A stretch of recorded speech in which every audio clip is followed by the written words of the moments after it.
to the show. Today's the Thursday show when I talk about the things that you wanted me to talk about. This is David O'Gray. And what you want me to talk about today, we had a few things we could talk about. But the things that you said mattered most that you want to hear my thoughts on was the issue with the Grand Lodge of Italy eulogizing Pope Francis quite generously, quite magnanimously, and saying some very kind things about him. And I think in the traditional Catholic vlogosphere and blogosphere, there are some uncritical comments on that eulogizing, just taking it at surface level, saying, oh, this is what the Freemasons said, so therefore it must be true. But we're going to do something different here. We're going to actually take a critical examination of what the Freemasons said. I'm going to explain to you some of their teachings in that regard and what some of the things that Pope Francis taught in that regard, and see whether these Freemasons are actually just trolling Catholics. So we're going to talk about that. And then probably about the 20-minute mark, I'm going to bring in Christine Harrington from Eternal Life, that wonderful podcast. I was just on it yesterday. We were talking about Steve Bannon and Liz Yore and how some people just have Francis derangement syndrome and think they run the Vatican. At least they're trying to have a coup at the Vatican. So we talked about that. So check out that show on her podcast, Eternal Life. But she's going to come on about 20-minute mark. We have to talk about what's going on at the Coalition for Council Priests. And the reason why we're going to talk about it, and I'm glad you guys wanted me to talk about this, because for years I had supported the organization. I spoke at their conferences, had Father Lovell and other representatives of the organization on the podcast. And I actually, hey, support this organization. Priests are getting canceled. We have to support them. And I know some of you say, man, David's supporting his organization. He doesn't support organizations, so I'm going to give them some money. So this is going to be a follow-up piece to what's going on there since then, since they fired Father Lovell. And it doesn't look good as far as the money they're taking in versus what they're spending and what they're spending it on. So about the 20-minute mark, Christine Harrington will be on. But let's go ahead and get this show started. I appreciate you guys for coming in. This is David O'Gray.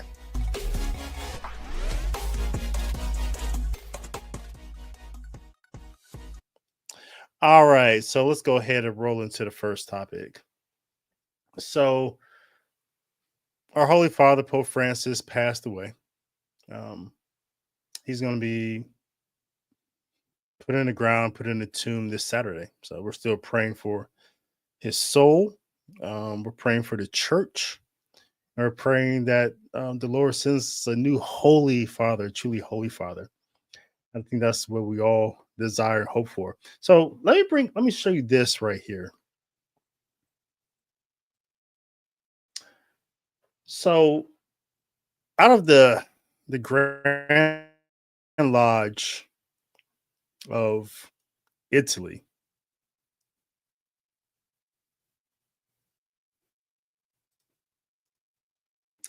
this essay, this was written, this person right here, he is Luciano Romoli. He is the Grand Master of that Grand Lodge. And he wrote this essay called Francis, the Pope of the Last. That's a translation from Italian. And it says the Grand Lodge of Italy, ancient free and accepted Masons join in a universal mourning for the death of Pope Francis, a pastor who, with his magisterium and his life, embodied the values of brotherhood, humility, and a search for planetary humanism. We're going to get into that, and I'm going to break that down for you, what the Freemasons mean by that. But, the non-critical reaction to this, you see it in this essay from the WM Review. It says Italian Freemasonry mourns Francis as a kindred spirit, right? And it just quotes some things here, just really to point to something they had been saying for years. Pope Francis, they have always been accused of being a Freemason. And those who accepted the fact that he was not initiated as a Freemason, never was, they like to use Freemasonry as a noun or some sort of calling adjective or something like that. Same way we say people are socialists or communists. and as if Freemasonry is something that you do rather than something you belong to. And so they use this opportunity, what the Grand Lodge has said here about Freemason Pope Francis being, one of their type of people, as opportunity to really just, just dig in more on Pope Francis and, just more destruction of his character.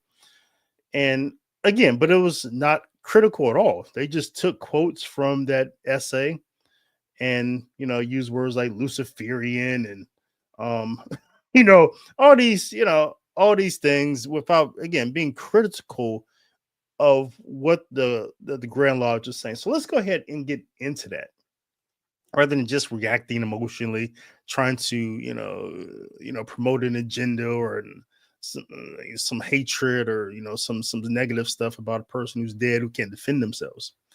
So a little bit of background about this Grand Lodge. So this Grand Lodge of Italy is, there's two sets in Freemasonry. There's your Anglo sets and there's your Continental sets. Your Anglo sets are Grand Lodges such as the Grand Lodge of England and Grand Lodge of Ireland and Grand Lodge of Scotland. These Grand Lodges will call themselves the Mother Grand Lodges. Their brand of Freemasonry or how they express Freemasonry, their charism, their ethos is more internal. I would say they more so focus on the member of the itself, trying to make a man a better man through the teachings of Freemasonry. And then there's Continental Freemasonry. They tend to go by names of they would call themselves the Grand Orient of Italy, Greece, India, whatever, Argentina, wherever they're at. The key differences between your Anglo and your Continental sets are really just two things. First, the belief in God. In the Anglo Grand Lodge, once you're initiated, as soon as you come through the door, the Grand Master asks you a question while you're blindfolded. He asks you, "In whom do you put your trust?" And if you don't answer in the affirmative, "I put my trust in God," in Anglo Grand Lodge, or subordinate lodge while you're being initiated, you're immediately taking out the lodge doors by that rope around your neck, and you're not given admittance again. You can't proceed in the first degree unless you answer in God.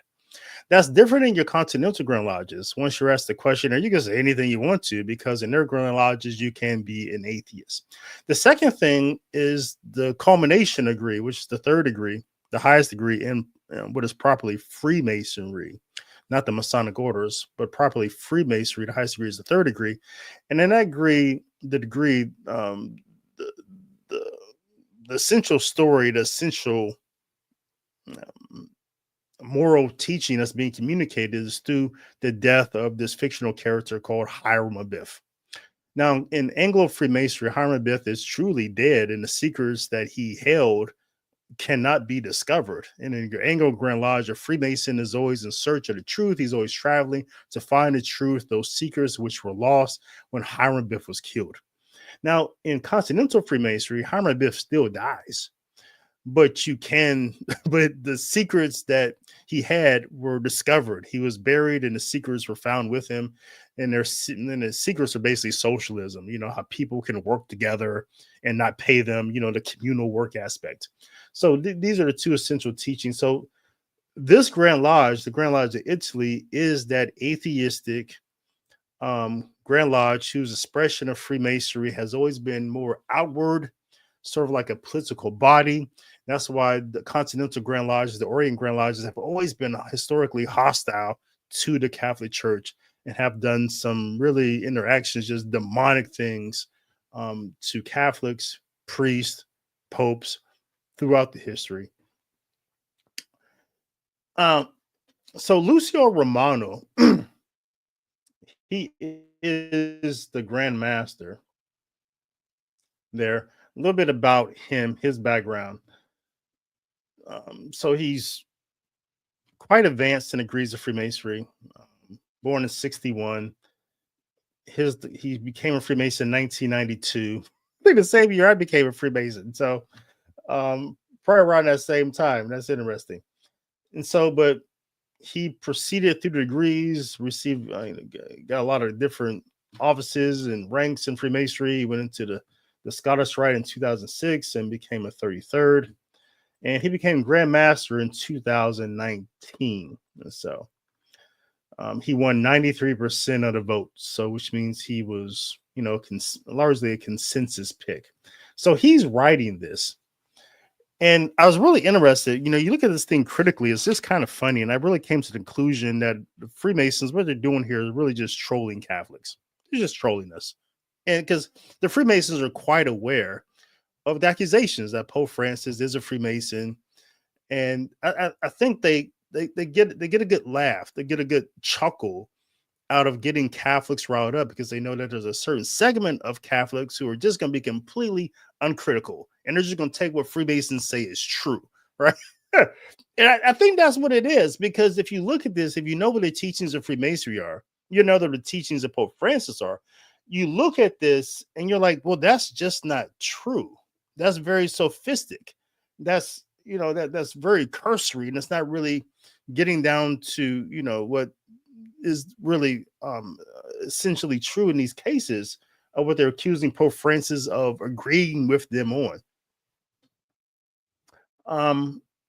And so, for example, here it says that the Grand Lodge of Italy, ancient Free and Seventh Masons, and joining universal condolence for the death of Pope Francis, a pastor who, with his magisterium and his life, embodied the values of brotherhood, humility, and a search for planetary humanism. Right? They're going to redress that. What did he mean by this planetary humanism? I had never heard that term before. And they say that Pope Francis' pontificate placed the least at the center, together with care for the planet and ethics of development based on human dignity. And this too is found in the Masonic instruction of the inner temple, based upon tolerance, solidarity, and resistance against hatred, ignorance, and finds profound correspondence to pastoral care of Francis, who, with his gentle revolution, showed that humility and dialogue are instruments of authentic strength. So blah, blah, blah, blah, blah. And so there's really a lot of mistakes here that they're making. First of all, I would say that in Freemasonry, there is no dogma. There is no Pope. So in Freemasonry, you have teachings based upon the degrees and the moral teachings, that the moral lessons that degree is trying to communicate. But you don't have necessarily a dogma that Freemasons have to believe. There's a teachings, and then there's what your opinion of those teachings. So anyone can say anything based upon what is taught in the degrees. And no Freemason has to agree with some other Freemason about what that degree teaches. When I used to be a grand lecturer in a Grand Lodge, even when I was a lodge lecturer, you just say things, right? And people don't have to agree with you. It's kind of like Protestantism, just what do you think about this? So when he says things like the Masonic construction of the inner temple and this are Freemasonry teachings, you cannot take this as a dogma. This is just this Grand Master's opinion. But let's get into his opinion and see if it's actually true. Well, what he's saying here, when he's talking about this planetary humanism, in that they agree with Pope Francis on that. Well, I would say yes. I think in Freemasonry there is some sort of care for the planet, because you're talking about working tools that Freemasons use to build buildings. In a symbolic aspect of Freemasonry, you're taking these working tools, you're applying them symbolically to your inner temple. Like, what are you building in your body? And so there is some care there in regards to the relationship between man and the planet, between the earth materials and the material that man is building in his body, right? So there's a mutual respect between the two, the temple of the world and the temple of the body that you're building. But the difference here, if you actually read Laudato Si, or Pope Francis is teaching here, he frames that we should care for the planet because it was given to us from God, and that we do have a responsibility to act as stewards of the planet so that we all can live a life that is healthy, and that we all can fulfill our purpose to know, love, serve God, and that we can be free to do that in an environment that isn't harmful, so that we can live and we can be healthy. But Pope Francis in Laudato Si, he repeatedly says that it's through God and His grace that we care for these things. Freemasonry isn't teaching that. Freemasonry is teaching that, well, we will care for the planet based upon our own human effort. God and His grace is not included in any teachings of Freemasonry, specifically in some sort of Grand Orient Lodge, where these are largely atheists. All right. Another point, and it's interesting here also, just altogether, the Freemasons here would try to say, hey, we agree with Pope Francis on these things,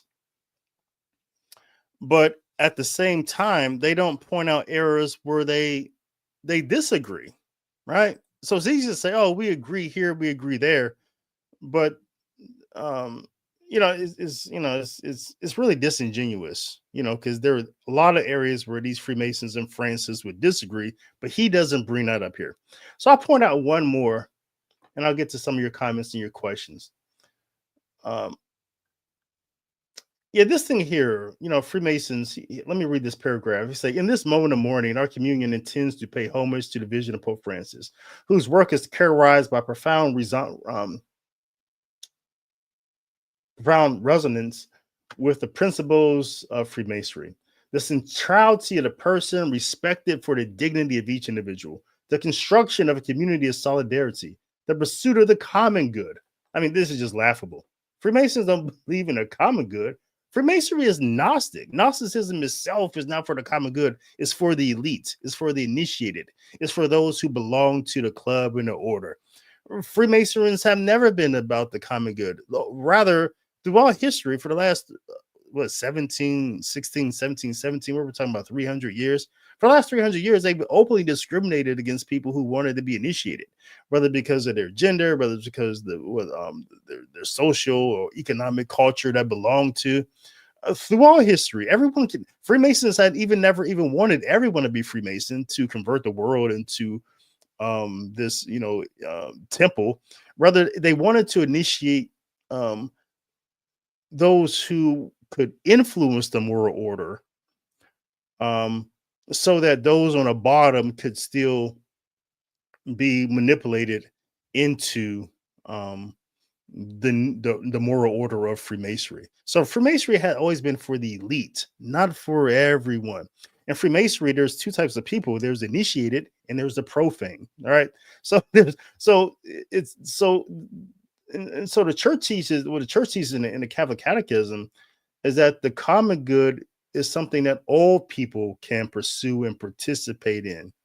But Freemasonry teaches that that the good of people is to that only the elites, the initiated, know what's good for everyone. It's like kind of like liberals or Democrats in the United States. Like they know what's good for everybody.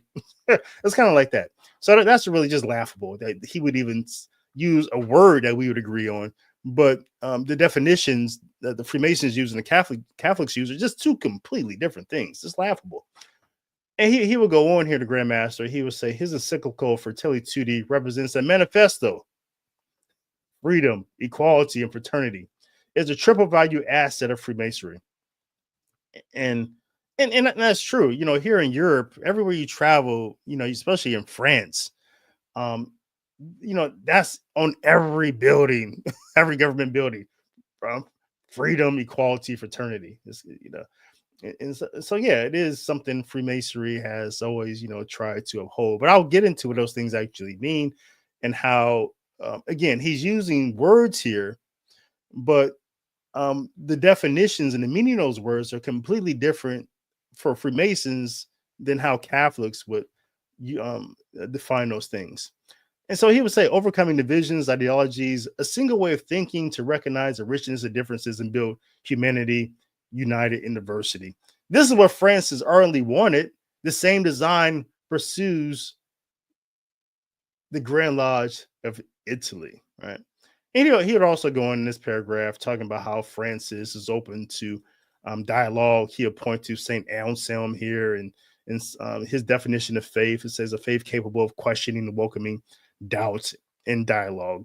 Two completely different things. How Freemasons are, how they will question faith But it all comes back to these three words here: freedom, equality, and fraternity. So when Freemasons say freedom, um, and freedom for Freemasonry is, it would be freedom from religion, right? Whereas the Catechism of Catholic Church will talk about man should be free to pursue his religion, free to form his conscience according to what God has revealed.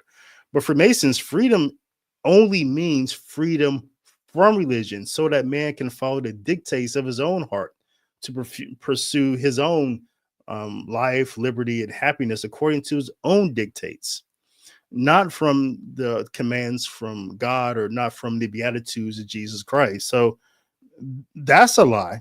The second thing, when it comes to equality, but Catholics, well, we believe that all humans were created by the same God, that we all share the same likeness and sharing the same dignity that we receive from God. And that's why we're equal, because we're all created by the same God. And we share in his image and likeness. But for masonry, for masonry, equality, how they can define equality is those who are equal share in the same enlightenment. So those who have been initiated are equal with one another. If you don't have the third degree of Freemasonry, you're not an equal of a Freemason. You're just a profane. You're a coward. You're an eavesdropper. You're all these pejoratory names they like to throw around when they talk about the uninitiated within their lodge halls.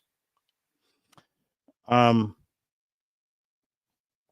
in Freemasonry, you're equal if you're on if equality defined by, they would say, by the level of Freemasonry. An operative Mason, when they would say use a level to lay and measure their work, but as a and symbolically, each Freemason is on the level with one another. That's why these terms in society have crept in, such as, "Hey, is everything on a level here?" Which means is everything on par? Um, and so equality, Freemasons do not have equality with anyone outside of their degree.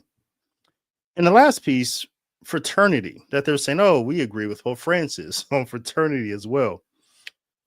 Again, fraternity for Freemasons is just a fraternity of the elites. It doesn't include women, it doesn't include children, it doesn't include anyone outside, again, those who have been initiated. That's the fraternity, right?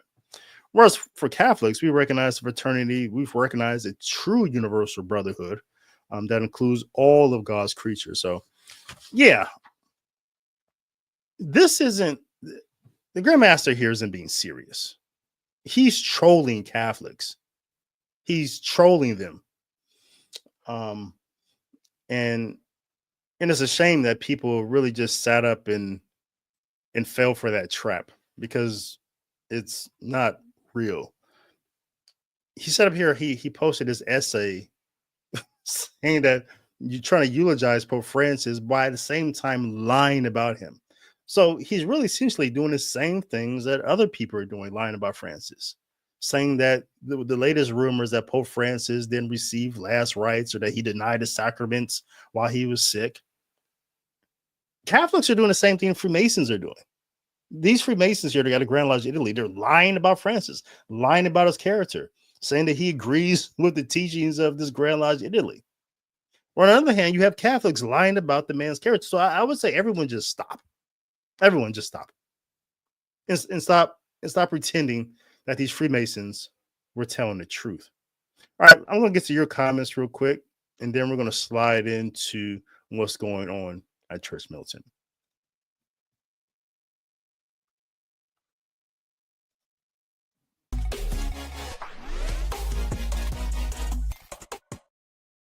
This is David L. Gray. Let me get to your comments here for this show.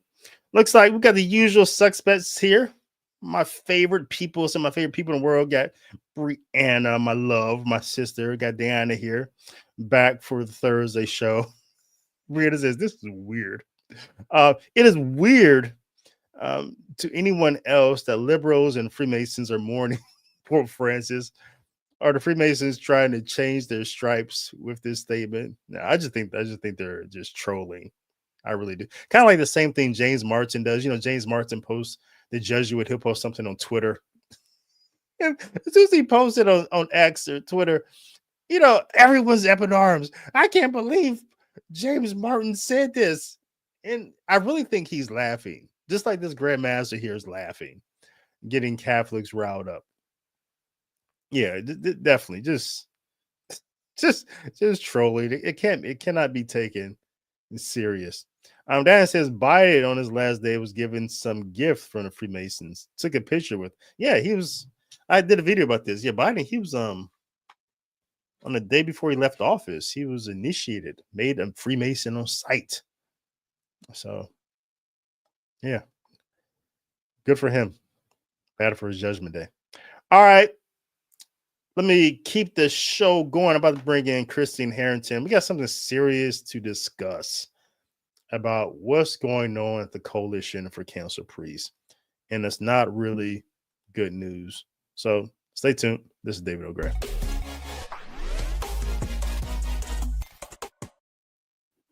Christine Harrington, welcome back on the show.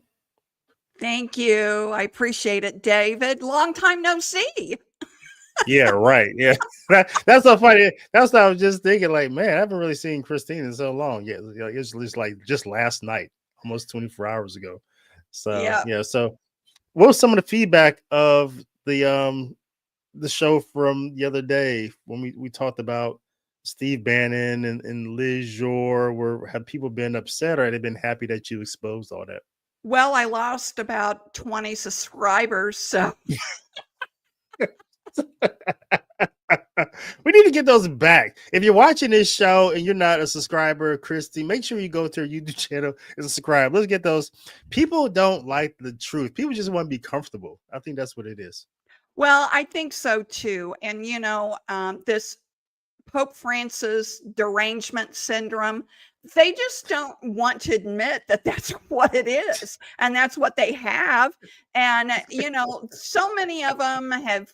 I got some comments about they were glad that he was dead and just stuff like that. I know your audience doesn't know me, but I was on the Pope critics.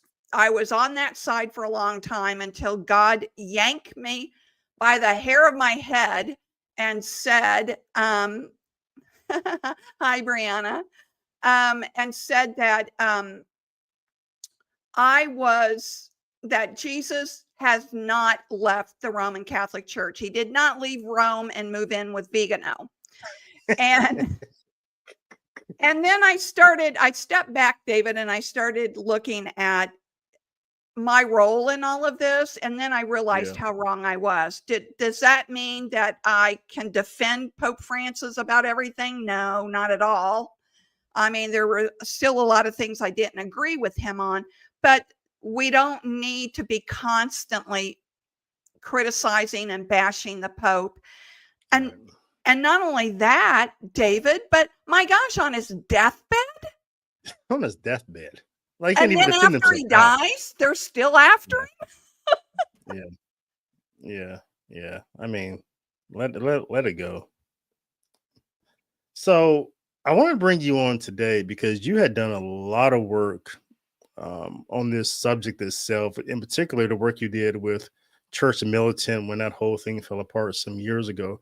You started looking into people themselves, like Michael Voris, and how he was culpable and why the whole thing collapsed. But then later on, you started looking at the finances, and I looked at you as really just an expert on Form 990, that nonprofits file and things like that, and legal documents. So you're like my go-to person when it comes to Catholic organizations asking us for money but not doing the right thing with that money. So I'm going to show the audience a few documents here while you're here, and then I'm going to show them the 990. Then I'm going to show them a couple extracts from that, and then I'm going to ask for some of your comments. Okay, but David, I'm not an expert. And she's humble. All right. Maybe the Freemasons will eulogize you after,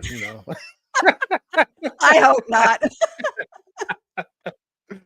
All right. Let me bring in the documents here. All right. So this first one I'm going to share, and again, the reason why we're doing this show is again, um, the Coalition for Council Priests, an organization that I supported for years. I spoke at their conferences. I had Father Lovell and some other representatives from an organization on the show. And I have no problem with, I guess, many of the people there. If I saw them today, I still hug and chat. But because I asked many of you over the years to donate to them, and that's the reason why I have Father Lovell on the show to say, hey, why did they fire you? Because I owed you guys that answer. And again, I think I still owe some. They're not being transparent with you, so I should be transparent with you since I asked you. This is some of your money that I'm about to show you that you donated. What are they doing with your money that I asked you to donate? So this is Form 990. I guess I'll make it bigger here. And so this is a form that nonprofits have to file. It's a return of organization exempt from income tax. So this is required filing from that you have to file with the IRS. So this is their form from 2000 fiscal year 2024. So you see here. Let me stop you there, David. Okay. Just for your audience, so they know, if a nonprofit has got $50,000 or more in donations or grants or gifts, they have to file a 990. Under 50,000, they don't. Okay. And so you see here is the Coalition for Council Priests, right? It is their website. So we're talking about the same organization. It is Tom Oglesby, the person who replaced Father Lovell. And just like any tax form, I'll walk this down real quick, but then I'll show you some extracts so you can more easily understand. So they are reporting gross receipts of over like 1.3 million. And here in this section, they're reporting who their voting members are, who doesn't vote, how many volunteers do they have. That's not really too important for our purposes here. In a prior year, 2023, you want to take a look at this and you want to compare that with the current year. So in the previous year, when Father Lovell was president, this is how much they collected, 1.3. In this current year, they collected about $600,000 less. All right. So here's the total revenue from both of those years. You see, it's like it was double in the previous year. We don't really have to get into that. That's a separate issue, I think. But Christine could probably give some comment on that. But what I do want to get into is just the expenses in particular, because I want to talk about how are they spending their money. So you see here, line 19, which subtracts line 18 from line 12. Line 12 here is a total revenue, and here is the total expenses. So the total expenses in the previous year was 846, let's say 847,000. And last year it was 647,000. So even expenses were not a good reflection based upon how much money they brought in. The percentages are off, and I'll show you that in the extract. But the important thing here is that they lost money last year.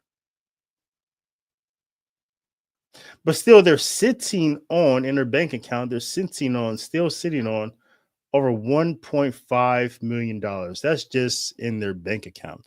Let me show you some extracts to highlight some things that's going on here. All right, in this extract, you see the Coalition for Council Priests following the money.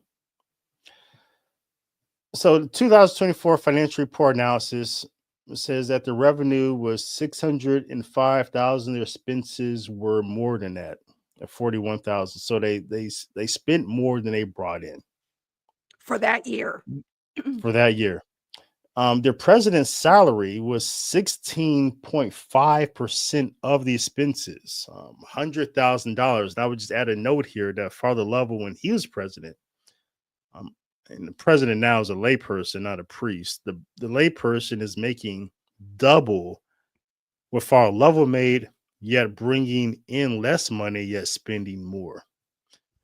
Another important thing to point out here is that they only supported 7 priests last year at a total sum of around $43,000. So they paid their president $100,000, and they gave away and they helped 7 priests for less than half of what they spent. They paid their president. Let me show you another screen here to draw this out just a little bit more.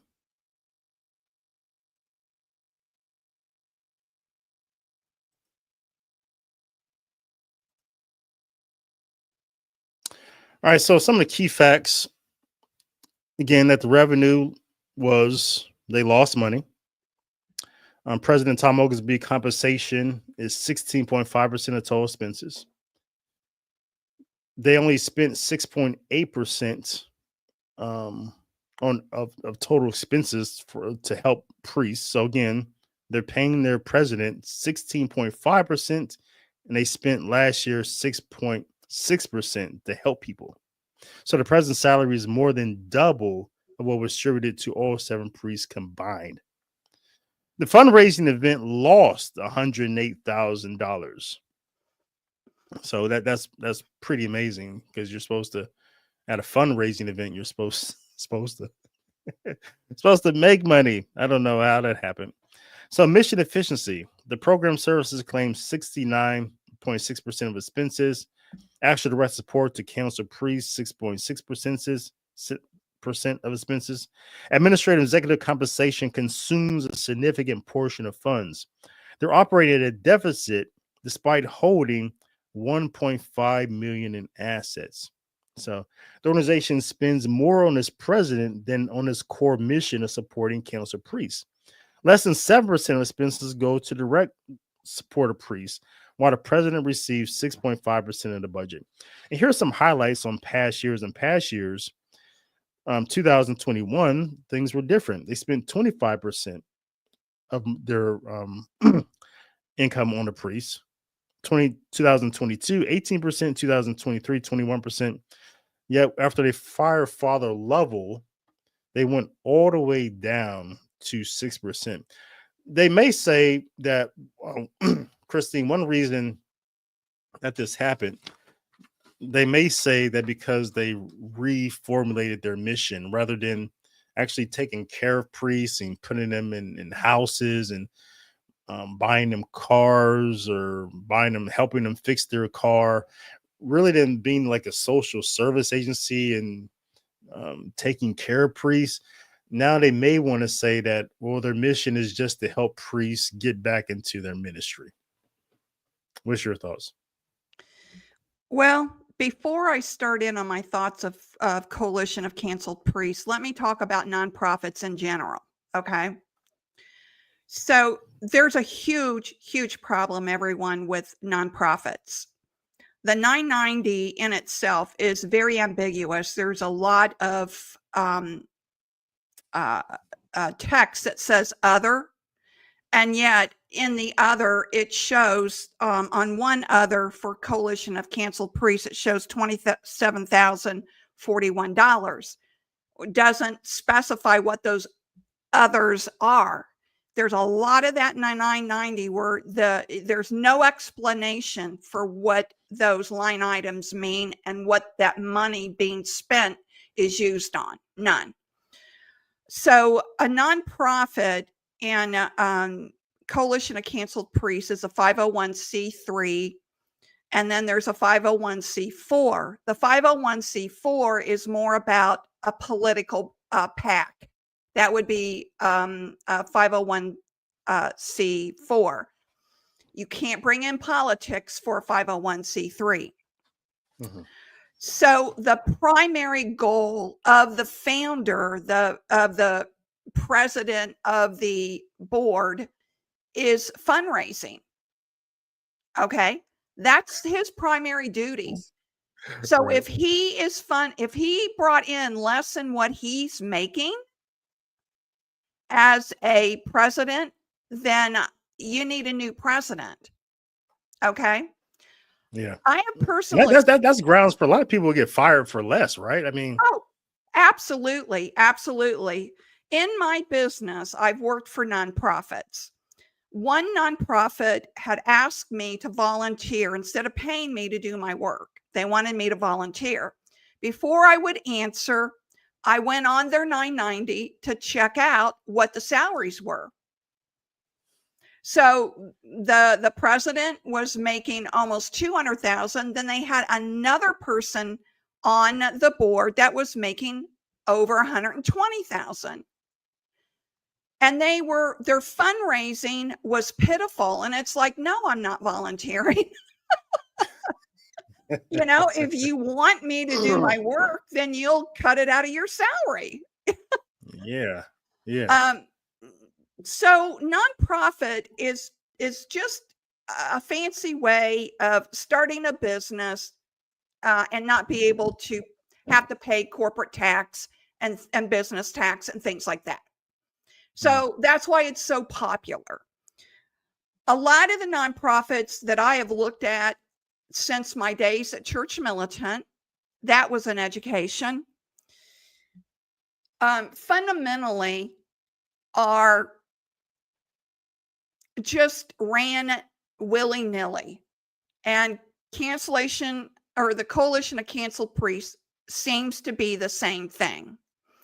So when you have a nonprofit, you're only required by the IRS to have a meeting once a year. That's it. And Church Militant didn't even do that. So there is nothing on here, no way for us to know, are they meeting as board members? Okay. But here's the other problem. Most nonprofit board members, they surround themselves with their friends. So they're never going to have true accountability, and they're never going to have that one person that steps up and say, no, I'm not voting like that. Okay. That makes sense. And I was on a nonprofit here in Indianapolis. At the time, it's now called Corpus Christi for Unity and Peace, Vicky Yamasaki. I was on that board until they fired me, and they'll tell you that, it's just a disgruntled board member. But they didn't even follow their own bylaws. So it was a matter of time. I was getting ready to leave anyhow, and it was a matter of time because they weren't following their own bylaws. So this is typical. They surround themselves with people who are never going to say no to them. There's a couple of things that I saw in the 990 that raised my eyebrows. So one was under the fundraising event on the 990, David. It's on Schedule G, Part 2.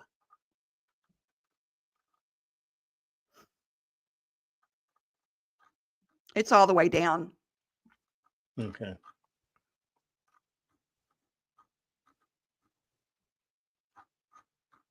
Oh, all the way down.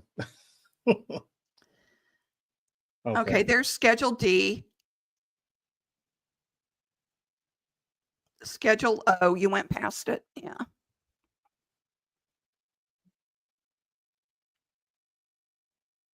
Okay. Okay, go down to Part 2. Part 2, keep going. Nope, there it is. Okay, under fundraising event, they have rent and facility, $78,841. Now, no explanation of what that means. That's a lot of money for a fundraising, rent, and facility cost.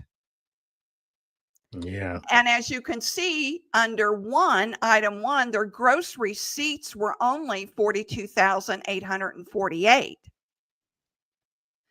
Now, go down to line number 9, other direct expenses, $61,280. What does that mean?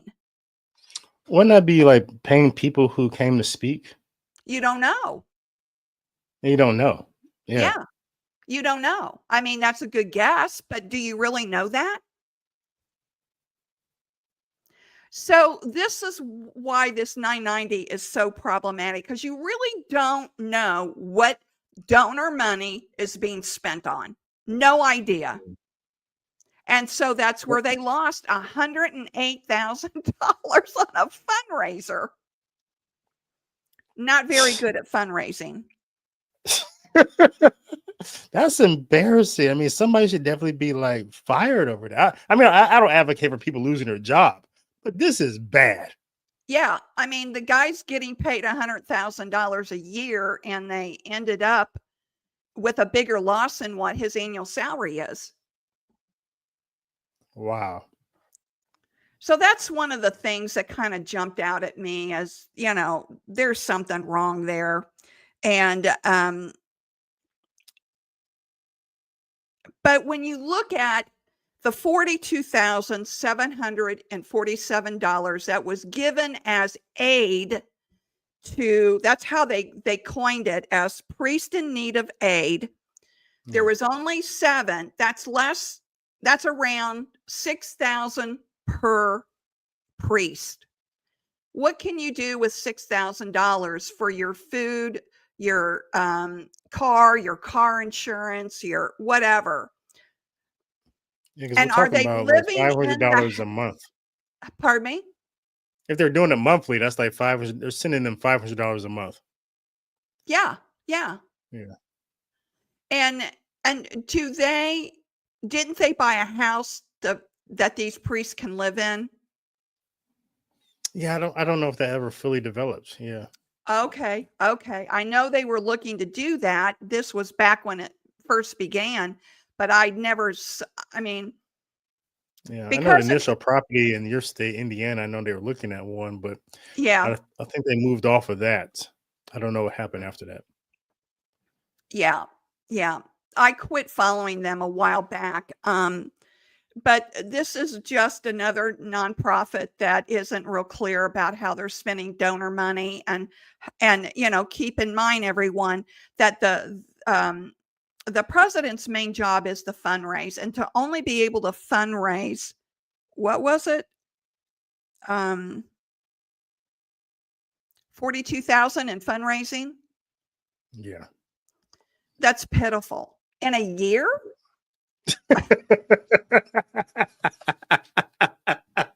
Yeah, that even makes this. You had a whole year. That's what you did.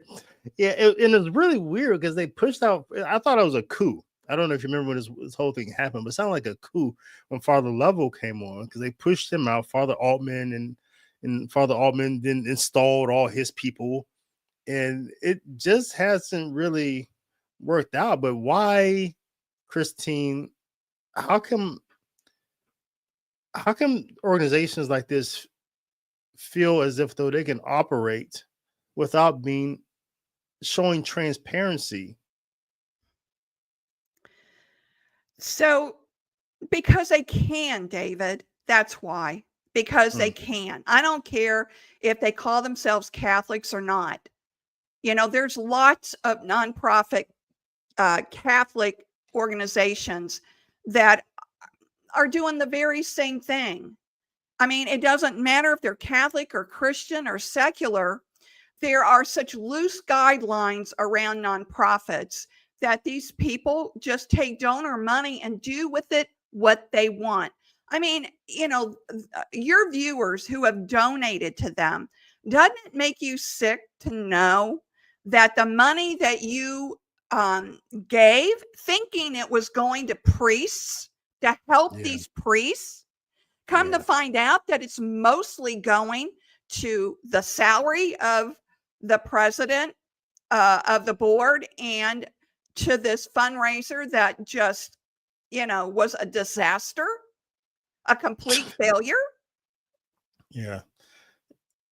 And if they're sitting on 1.5 million and they're only giving out what, $6,000 per priest or something like that, $42,000, it would seem like if you maybe you have it in the right account, 1.5 million, you could probably get that $42,000 without asking for people for more money. So why would they keep asking people for money if they're sitting on $1.5 million and they're not doing anything with it?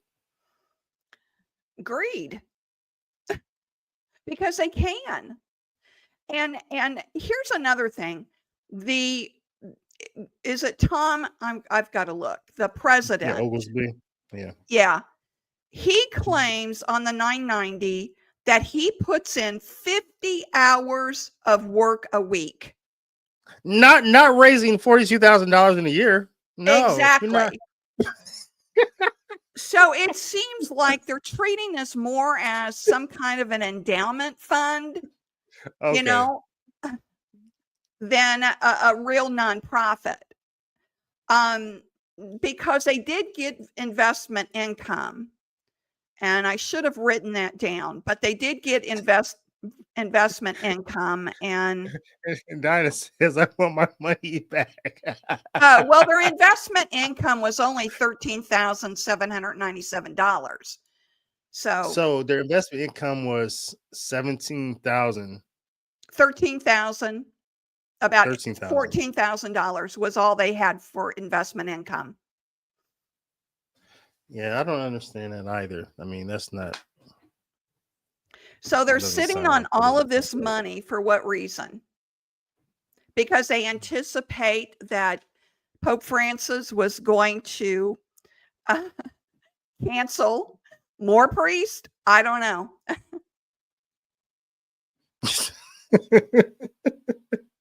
Yeah. And I think, that's not okay. So that's not even, yeah, I don't know where they have their money at, because 13,000 at 1.5. Well, maybe I'm sure that, okay, maybe they're saying they have 1.5 cash on hand versus invested. Maybe they just have even if they just have 1.5 in the bank, that's not even 1% interest. And last year, for the last few years, a lot of our banks where we have our money, we had high interest rates. I mean, we had um high interest return rates. I remember American Express and Capital One, where I'm at, it was like maybe like 3%, 1.5% or something like that. It was high. I mean, we made money just putting our money, leaving our money there. So I don't know what they're doing. Even their investments don't even make sense if they're 13,000 at 1.5. That just doesn't sound right. Sounds like they're losing money on investments too. Under part 8 and statement of revenue, they show fundraising event amounts $11,704. All other contributions, gifts, grants, and similar amounts not included above, almost 691,000, for a total of $702,505. So, and then they show gross amount from sales of assets other than inventory. And this is under other, of course, 575,000. And they're claiming that they lost 2,548. There's a lot of questions here. Yeah, for your viewers, everyone, there is a site that I go to, and it's called ProPublica. It's ProPublica.org. Always go to that before you decide to donate to any nonprofit. All right. really study that 990. Like I said, there's a lot of am, ambi- uh, Ambiguity. ambiguity. Thank you. Um, in this 990, that they can just report money, but they don't even have to explain, what that means. Yeah. I mean, that's a lot of money, David. Yeah. I saw Church Militant blow through 5 million of donor money in a year. So Yeah, they were doing really weird stuff. Really paying like crazy amount of money just for a website you can do yourself on WordPress. That was it was disgusting. Some of the things you brought out with that, and I would say here, I mean, I guess, and as we wrap up, that the issue itself of priests getting canceled for no good reason, things like celebrating when they want to celebrate a traditional mass, or they don't want to give communion on a tongue, or um, they're really just trying to be good priests and protect souls. Priests are still getting canceled for that. That hasn't changed. You still have bad bishops. So in the laity, lay people are still getting canceled. So nothing has changed. So I know there are organizations out there who are trying to do the right thing with council priests. In the future, maybe future shows will maybe try to highlight some of those if that's something you still are interested in. But like Christine said, you have to do your research. Go to ProRepublica. Um, Email Christine. Maybe she'll do some. Maybe you can hire her to do some things that she says she's not expert in. I don't know, but but we should definitely talk more about this, Christine, because I think this is something that it's a Catholics, problem. yeah, and I think Catholics deserve to have places where they can help do the right thing financially, but they shouldn't be defrauded Mhm. in trying to do good. David, one more thing. This has been not the Catholic side, but the nonprofit problem has been brought up to President Trump, Mm, that there needs to be more watchdogs on this, and there really needs to be more accountability other than this pitiful 990 form that the IRS um, you know um, requires. So it has been raised to him that this is a real problem in America. yeah. Let's get to some comments. We'll start from the bottom. Dinah says like they shouldn't prey on my goodwill. Hmm. That's fair. And she says that we need Doge, kind of like you just mentioned. Yeah, there's need reform. I think we saw this really with larger NGOs like Catholic Charities and Yes. these other ones that has we're talking about you know Coalition for Cancer Priests has 1.5 million. We're talking about Catholic Charities probably have 1.5 billion. I don't know, but yeah, Yeah. there's a more money, more issue. Uh, Pat says, I think she, Hi, Pat. yeah, they're coming from your channel. Who gets to decide on which priest gets donations? Well, at church, at the College for Council priests, they used to have, probably still do, Pat, an application, Hmm. and a priest would apply for aid, and then they would do some research, do some due diligence, make sure that the priest isn't wasn't counseled for something criminal, and then they would um try to help them. But seven seems like a really small number, I think, Christine. I do too. Yeah. I wonder how many have applied and were denied. And there's nothing on that 990 would that tell us something like that, huh? Mm-mm. Yeah. Diane says instead of renting out luxury hotels, they should have rented VFW posts or whiting bars. I would say this. I would say when Father Lovell was president, um, I think he did a really amazing job because he had an online presence. He had, his YouTube channel. He's reaching out to people. He's reaching across lines. He would have someone like me come speak, who's more like a moderate, more center right. But then you had your radicals there. You have people who are center left, and it was kind of like all Catholics, wherever you're at on that spectrum, all agree like, hey, priests shouldn't get canceled, and he brought us all together.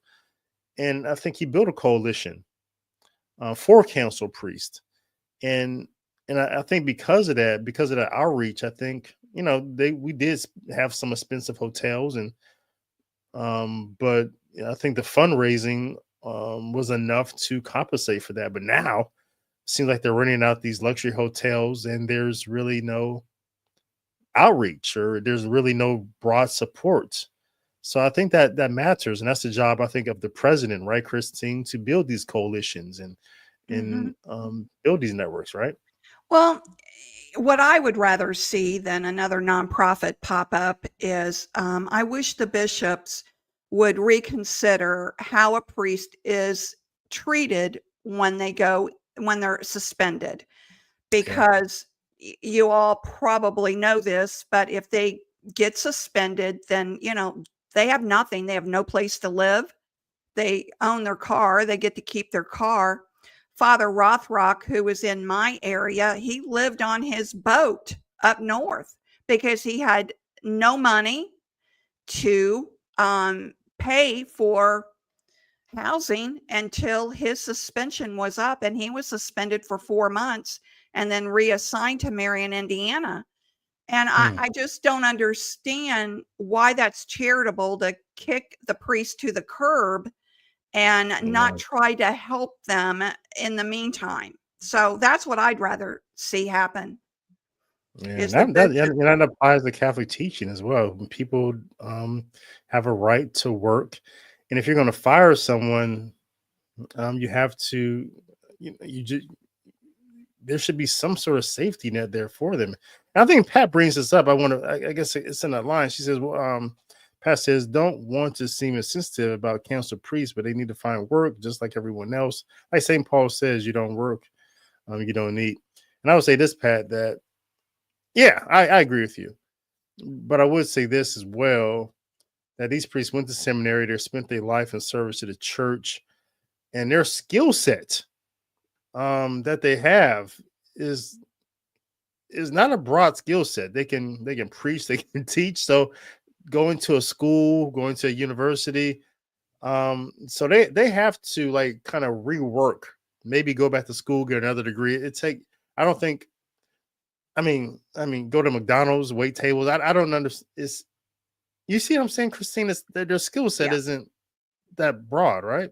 No, it's not. And it reminds me of, and now I can't remember the priest's name. Um, he was under suspension and he had an Instagram account. What is his name? And he was working at Home Depot. He had his Home Depot apron on, and and has been working at Home Depot to support himself. So there are priests that do find work, Pat. But like to David's point, that's the only kind of work they're going to find Yeah, yeah, because, yeah. they've spent their lifetime serving um, And their they're older, parish. a lot of them, right? They're Mhm. they're 50s, 60s. Yes, And this priest, I think he was in his 50s. Father Rothrock was in his 50s too. yeah, yeah. And his big sin was he wrote in the parish bulletin warning his parishioners about Black Lives Matter when all of that started back in 2020, you know. That's why he should have got his job back once he got vindicated a few years later. That's amazing. And Diane says, I guess I would say to Father Altman now to this coalition, not one more penny. That's a good one, Diane. Yeah, that's fair. That's a fair turnaround. And So Father Altman's on the board still. He's listed as a yeah, board member.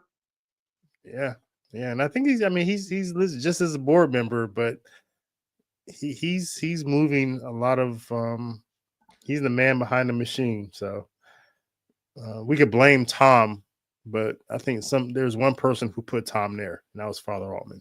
So Well, then Father Altman needs to up his game about fundraising.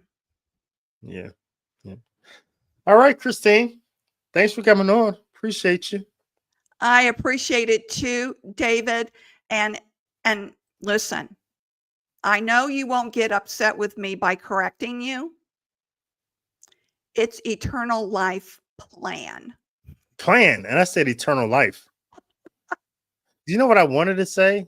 I knew I was missing a word. And I wanted to say eternal life network. In my head, I was like, I know it's not network. I know, but I'm missing a word. So I just got stuck on eternal life.